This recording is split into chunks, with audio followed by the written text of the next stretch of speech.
Brood for the last ban. They banned Legion Commander, which, yes, does well against Brood, but I think acts as generally a stronger lane counter and a stronger hero in general in the game. So a little bit surprised that's what they went for. Agreed there. Arrow connects onto Fata, set up from Mad. Could this be your first blood? They've got the damage for it. Mad gets it, and Fata ends up in the grave earlier than expected. Classic counter pick, and going back to the draft, as I said, surprising that Cloud9 gave it away. Mid lane, Loda in some trouble. Kinetic Field, Thunder Strike, more than enough damage as Fata zaps him down. It's Misery that gets credit for the kill, and Loda will get that first-class ticket back to the well. And But Fata will be another fight that breaks out. Pycat hasted up, has an arrow in 1 second. Misery will take the Nightmare off. Now the arrow connects. They actually have the damage to find the kill on the Disruptor, though. Pycat has a leap, still hasted. Bane goes down, compliments of the Lightning, and leap to the high ground. We'll make it a 1-for-1 as they trade supports. Well, 1-for-2 if you count the Drow in that. Yeah, Mirana didn't have the arrow ready in here from Pycat, but I think Alliance's game plan here with just getting a fast blink on Axe, they're probably just going to rotate lanes later and use the Axe as a ganking tool then, as Chen just going to take the Nightmare off with a creep. Yeah, probably maybe in some trouble, but not really the ideal Never target mind. for Alliance to go for. Arrow will be off the mark. They still get the kill there, but now Envy coming around the backside. Whirling Axe is on 3. Ake barely gets off the shallow grave. Buys him some time. Shadow Wave just not enough. Pycat goes down. Lightning from Zeus to soften him up even more. Mad falls. Glimpse back onto the Dazzle. He'll fall as well. It's Cloud9 coming out big in the top lane. The moment they've used all their abilities on the... Gets reeled from Alliance. They jump onto Fata. They set up for an easy arrow, and the slam dunk finds a kill. This is not the best of trades, though. There's a ping in the Roche pit coming out from Loda. They realize something's up. They realize it too late. Big Daddy did not use it on the Roche. Nope. So that's crossed that one off the list. We're running low on possibilities here. Alliance, what do they want to do here, though? They see Roche has gone down. Troll Warlord the one to pick up the Aegis. It's a Moonlight Shadow. The jig is up for Big Daddy as he gets caught by a Berserker's Call. The dunk is there despite the kinetic field, and Axe will get a kill out of it. So Roche goes the way of Cloud9, but they do concede 2 deaths and a couple of Chen creeps in exchange. No, the laning stage for Alliance did not go as they hoped, apart from the Axe, who did great. He's going to jump mid. On to Misery. They'll cut off his head. Great. I want to call it a jungle domination build, because it disallows supports from actually getting into their own jungle again and trying to control. And as far as fights go, you're very mobile. It's very easy to find angles, especially when your Dagon levels up. You can easily find angles to cast it, and a surprise burst out of nowhere can be really useful, as Fata does claim Ake. My boy Ake. My boy Ake. Uh-oh, glimpse back onto Pycat, leap out. Yeah, he'll be all right. For now sure. this tier 1 tower top lane with his Alpha Wolf behind. Here we go. Initiation. The Moonlight Shadow gets revealed as they bring down Big Daddy. Static Storm comes out to try and break it up a little bit. Alliance only get a singleton pick off there. I think this is the first time ever in competitive Dota that's the first main item of a Bane. I don't think I've ever seen that before. The nice thing is you can cast it while you're using Fiend Script, I believe. So you actually disappear, similar to Witch Doctor Deathlord. So it is kind of nice, but it's, in pro-level play, it's very easily counterable. Like a gem or a sentry ward can easily get the job done. And you're doing it against a Zeus, not to forget. Well, Niqua now initiates on 2, but there's some follow-up damage. Misery will go down, gets chopped.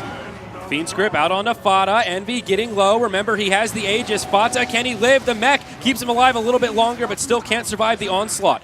Mad in the front lines, caught inside of the kinetic field, but the Shadow Blade will keep him safe. The Berserker's Call from Niqua catches 3. Alliance finally finding a fight that they needed. Envy will be isolated by the Nightmare. All of his friends are getting picked apart. Freddy Krueger tearing through his dreams as he tries to man up onto Loda. Shallow Grave comes out, and Envy will fall.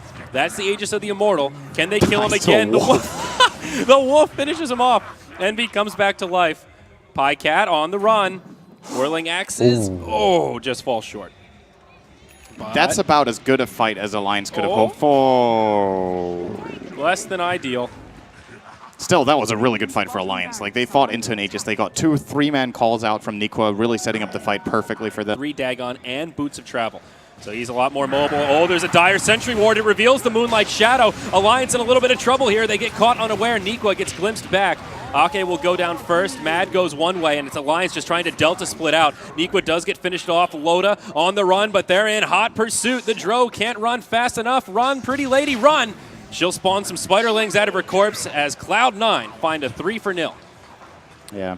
Alliance kind of feel pressure to try something like this, and they chose the wrong place. This is, I think, the only Sentry Ward that Dire have on the map, and it's not freshly placed. We're looking for something, but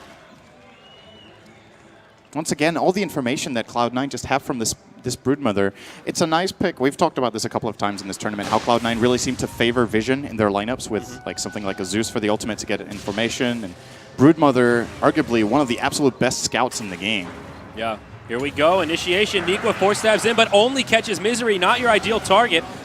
Fiend's Grip comes out onto Envy, but he survives through it. Mad just gets chopped down straight away. Envy doesn't have an Aegis here, getting very low. Met comes in. He stays alive a bit longer than planned. A 1 for 3 is now Pycat isolated. They'll find a kill on Fata. He commits suicide with the Bloodstone, but this is bad news bears for Alliance. A 2 for 4 with Pycat. 1 hit from death. He's going to walk into this dire dance party and get zapped down for good measure. And Bone7 actually has Boots of Travel ready. He could port to the bottom lane right now and start hitting these barracks. The only buyback available, well, they don't know what buybacks Alliance has, so maybe he just plays it safe here, but... That last fight on him, as well as the Broodmother making progress towards another big one. Arrow flies into the Roche, but actually hits the Direwolf, makes things a little easier for Cloud9. Nikwa takes a Dagon to the face, and the ultimate from Zeus brings him down to the threshold for the Troll to finish him off. Glimpse back onto Pycat as Ake tries to run away. Brood will try to finish him off. Shallow Grave, TP is there. Can Ake actually make it out? He can. No way to interrupt it. But Cloud9 will command and conquer the Roche Pit, and that's another Aegis of the Immortal in the inventory of the Troll Warlord. And there's a little bit of cheese as well. Yummy, yummy cheese. Spiders love a glimpse on Ake. And he will have a Shallow Grave. That'll keep him safe for now, but the Thunderstrike might be enough to just finish him off after the Grave. Nope, he's got the mech as well as a heal, but now load up BKBs to get the E-Blade off. But that's your 9-second BKB charge, and it's on cooldown for over a minute. Troll Warlord caught inside of the Fiend's Grip. Remember, he's the one with the Aegis, but Static Storm is there to break it up. Mad gets blown up. Moonlight Shadow used by Alliance. Bane in the Grave. All of a sudden, it's a 4v5. Bottom lane of Barracks destroyed. And one lane of Barracks standing between Cloud9 and victory. Yeah, that lane of Barracks is probably going to stand there for a good 10 seconds if they don't go on Troll instantly. He still has his ultimate ready. They've got a Glyph, 12 seconds. It'll buy him a little extra. I agree. They can buy it. Oh, well, maybe They're going to do this in style. They want the tier 4s. Style points for Cloud9 here, going for the tier 4s right away. And this should be the final fight for Alliance. They've got to make what little hold they can here. They're not even going to do it. That's it. GG is called. Pycat taps out, and it is Cloud9 that'll take this series 2-0. And that will end Alliance's run here in StarLadder Season 12. Nice game from Cloud9. After their Brood got completely shut down in lane, they kept their cool. They knew they were getting their farm. They get Bone7 a comeback. The early aggression from